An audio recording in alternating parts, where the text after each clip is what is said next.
بسم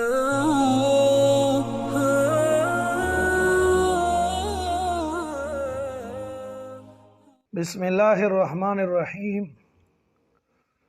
سنت فجر اگر کسی سے رہ جائے تو فرض پڑھنے کے بعد متصل اس کا ادا کرنا کیسا ہے؟ تو اس سلسلے میں جمہور فقہاء حضرات ائمہ اور امام شافعی رحمہ اللہ کا قول جدید یہ ہے کہ سنت فجر فرض کے بعد متصل پڑھنا جائز نہیں ہے۔ اور اس کی وجہ کیا ہے؟ اس کی وجہ یہ ہے کہ فجر اور عصر کے بعد نوافل پڑھنا مکروہ ہے، اور سنت فجر یہ اگرچہ سنت مؤکدہ ہے لیکن یہ بھی نوافل میں شامل ہے۔ تو جب نوافل کی ممانعت ہو گئی تو سنت فجر کی بھی ممانعت ہو گئی، اور وہ روایات کہ فجر اور عصر کے بعد نوافل پڑھنا مکروہ ہے، یہ روایات حد تواتر تک پہنچ چکی ہے اور دلالت کے اعتبار سے بھی محکم ہے، قطعی ہے۔ امام سیوطی رحمہ اللہ اور امام مناوی رحمہ اللہ، ابن بطال رحمہ اللہ، ان کے نزدیک یہ روایات تواتر تک پہنچ چکی ہے، انہوں نے اس کی تصریح کی ہے، یعنی رسول اللہ صلی اللہ علیہ وسلم سے قولاً عملاً فعلاً یہ ثابت ہے کہ سنت فجر فرض کے بعد متصل پڑھنا جائز نہیں ہے۔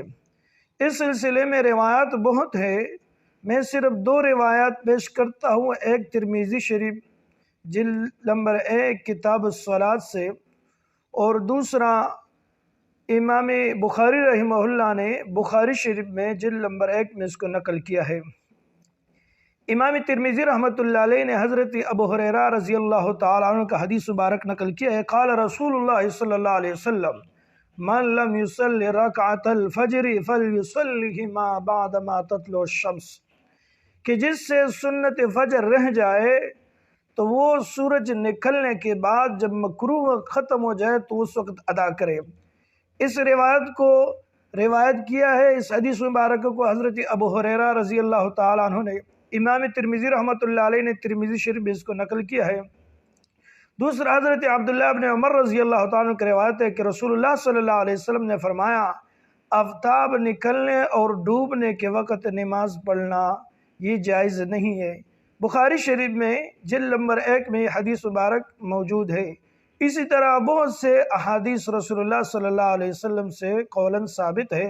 کہ رسول اللہ صلی اللہ علیہ وسلم نے منع کیا ہے کہ فجر اور ظہر کے بعد آپ نوافل نہ پڑھیں۔ اس سلسلے میں ہمارے معاشرے میں بہت سے لوگ اس غلطی کا شکار ہے، وہ یہ سمجھتے کہ سنت فجر کی اہمیت احادیث مبارکہ میں بہت زیادہ بیان ہوئی ہے، تو وہ عام سنتوں کی طرح فجر پڑھنے کے بعد متصل کھڑے ہو جاتے ہیں اور سنت پڑھتے ہیں، تو ان کا یہ عمل صحیح نہیں ہے، یہ رسول اللہ صلی اللہ علیہ وسلم کے احادیث مبارکہ کے بالکل خلاف ہے، بلکہ رسول اللہ صلی اللہ علیہ وسلم کے عمل سے بھی ثابت ہے، جس کو امام ابو داود رحمہ اللہ نے ابو داود شریف میں باب المسح علی الخفین میں یہ حدیث نقل کیا ہے کہ رسول اللہ صلی اللہ علیہ وسلم غزوہ تبوک کے موقع پر رسول اللہ صلی اللہ علیہ وسلم کو صبح کی نماز میں وضو کرتے ہوئے دیر ہو گئی، تو حضرات صحابہ کرام نے حضرت عبد الرحمن بن عوف رضی اللہ تعالیٰ عنہ کو نماز کے لیے آگے کر دیا، اس لیے کہ وقت بہت تھوڑا سا اور کم رہ گیا تھا، سورج نکلنے والا تھا، نماز قضا ہونے والی تھی، تو حضرت عبد الرحمن بن عوف رضی اللہ تعالیٰ عنہ کو آگے کر دیا۔ رسول اللہ صلی اللہ علیہ وسلم آگے جماعت میں شامل ہو گئے، رسول اللہ صلی اللہ علیہ وسلم سے 1 رکعت رہ گئی تھی۔ رسول اللہ صلی اللہ علیہ وسلم نے جب حضرت عبد الرحمن بن عوف رضی اللہ تعالیٰ نے نماز مکمل کی، سلام پھیر دیا، تو رسول اللہ صلی اللہ علیہ وسلم نے بھی اپنے نماز کو یعنی 1 رکعت جو رہ گئی تھی وہ پڑھ لی۔ یہ واقعہ رسول اللہ صلی اللہ علیہ وسلم کی زندگی اقدس میں شاذ و نادر ایسا پیش آیا کہ رسول اللہ صلی اللہ علیہ وسلم سے سنت فجر رہ گئی، لیکن رسول اللہ صلی اللہ علیہ وسلم نے فجر فرض پڑھنے کے بعد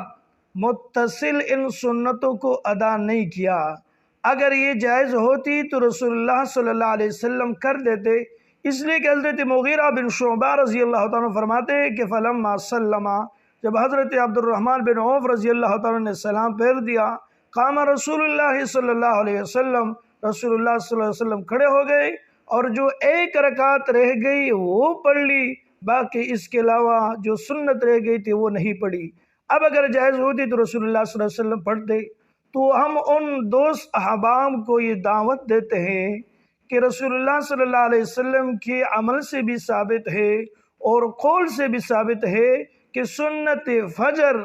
فرضوں کے بعد متصل ادا کرنا صحیح نہیں ہے۔ اب جو حضرات پڑھتے ہیں ان کے پاس دلیل کیا ہے؟ تو ان کے پاس حضرت قیس رضی اللہ تعالی عنہ کا حدیث مبارک ہے، جس کو امام ترمذی رحمۃ اللہ علیہ نے نقل کیا ہے۔ لیکن اس حدیث مبارک کے بارے میں محدثین کا جو اصول ہے کہ وہ حدیث مبارک کو کس طرح جانتے ہیں اور معلوم کرتے ہیں، اس کے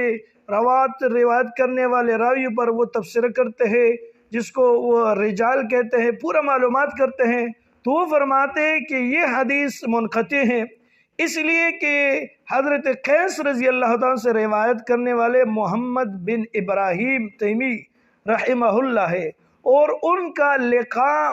ملاقات سماع حضرت قیس رضی اللہ تعالیٰ سے ثابت نہیں ہے۔ یہ ثابت نہیں تو یہ حدیث منقطع ہو گئی۔ دوسری بات یہ ہے کہ اس حدیث میں اضطراب ہے، اس لیے کہ اس میں لفظ آئے فلا اذن، اب اس کا مفہوم متعین کرنا اس میں اختلاف ہے، تو اس وجہ سے اس حدیث میں اضطراب پیدا ہو گئی۔ تیسری وجہ یہ ہے کہ یہ حدیث مبارک ان احادیث کے خلاف ہے جو تواتر تک پہنچ چکی ہے۔ اب میں آپ سے پوچھنا چاہتا ہوں کہ ایک طرف وہ احادیث ہے جو تواتر یعنی بہت زیادہ احادیث ہے، اور ایک طرف صرف ایک حدیث ہے وہ بھی منقطع ہے، اضطراب ہے، اس کا مفہوم صحیح معلوم نہیں ہے، تو آپ اس ایک حدیث کو جو منقطع بھی ہے جس میں اضطراب بھی ہے اس کو لیتے ہو اور رسول اللہ صلی اللہ علیہ وسلم کے ان کثیر روایات کو چھوڑتے ہو۔ تو میں ان تمام احباب کو یہ دعوت دینا چاہتا ہوں، اگر آپ نے خامخواہ ان سنتوں کو پڑھنا ہے